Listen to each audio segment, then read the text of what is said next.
तर आज आहे 25 मार्च 2026 आणि इंडियन एक्सप्रेसमध्ये एक आर्टिकल आलेलं आहे की जे की एक म्हणजे यूट्यूबला आणि न्यूज चॅनलला खूप सारी न्यूज चालू होते. हे इराण आणि अमेरिका आणि इस्रायलचं जे युद्ध चालू आहे त्याच्या संदर्भात आहे.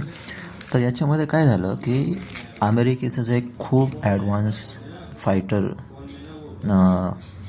जे प्लेन आहे US-F-35 जेट, तर ते एक हे नाही, इराणने पाडलं नाही ॲक्च्युली, त्याला इजा केली आणि ते उतरलं नंतर, पण त्याच्यावर अटॅक केला. आणि दुसरं म्हणजे खूप लांब जे बेस आहे UK आणि USचं, त्याच्यावर मिसाईल अटॅक केला 4,000 किलोमीटर इराणपासून. आणि एक असं न्यूजमध्ये चालू होतं की म्हणजे इराणची कॅपॅसिटी खूप जास्त आहे आणि खूप मोठं नुकसान केलं, अतिप्रचंड प्रमाणात नुकसान केलं आणि जगाला हादरा बसला वगैरे वगैरे.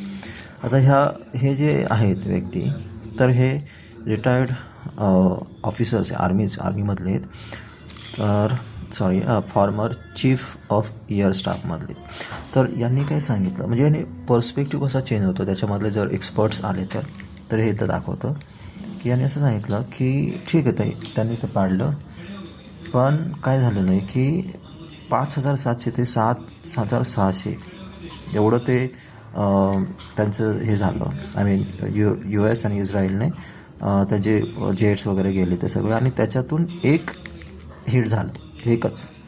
तर त्याचं जर आपण तसं काढायला गेलं तर किती लॉस झाला, तर 0.0166%, म्हणजे एवढा छोटा लॉस आहे.